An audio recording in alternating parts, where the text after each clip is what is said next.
Hello and अस्सलामु अलैकुम मुअज़्ज़िज़ viewers, क्या हाल चाल है। डीएम सोसाइटी में खुश आमदीद।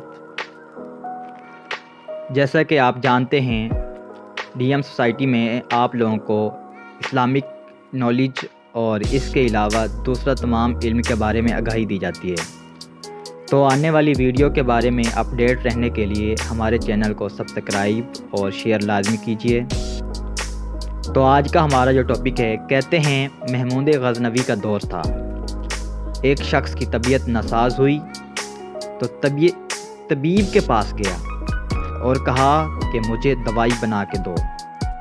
तबीब ने कहा कि दवाई के लिए जो चीज़ दरकार हैं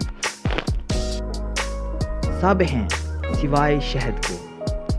तुम अगर शहद कहीं से ला दो तो मैं दवाई तैयार किए देता हूँ। इत्तफाक से मौसम शहद का नहीं था। इस शख्स ने हकीम से एक डब्बा लिया और चला गया। लोगों के दरवाज़े खटखटाने लगा,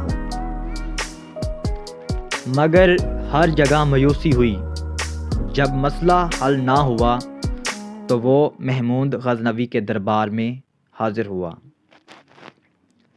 कहते हैं वहाँ अयाज़ ने दरवाज़ा खोला और दस्तक देने वाले की रवादार सुनी।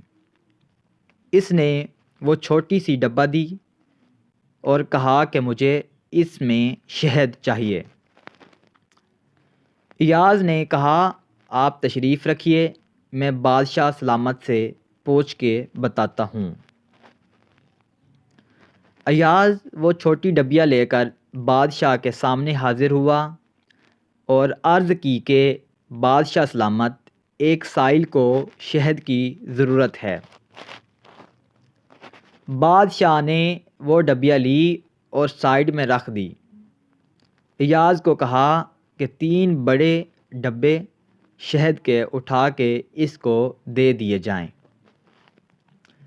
अयाज़ ने कहा, हजूर, इसको तो थोड़ी सी चाहिए, आप 3 डब्बे क्यों दे रहे हैं। बादशाह ने अयाज़ से कहा, अयाज़ वो मज़दूर आदमी है, इसने अपनी हैसियत के मुताबिक मांगा है। हम बादशाह हैं, हम अपनी हैसियत के मुताबिक देंगे। मौलाना रूमी फरमाते हैं, आप अल्लाह पाक से अपनी हैसियत के मुताबिक मांगें, वो अपनी शान के मुताबिक अता करेगा। शर्त ये है कि मांगे तो सही। अगर कहानी पूरी पढ़ ली है तो इसको लाइक और सब्सक्राइब और शेयर लाजमी कीजिए। जज़ाकल्लाह खैरा। अल्लाह हाफिज़।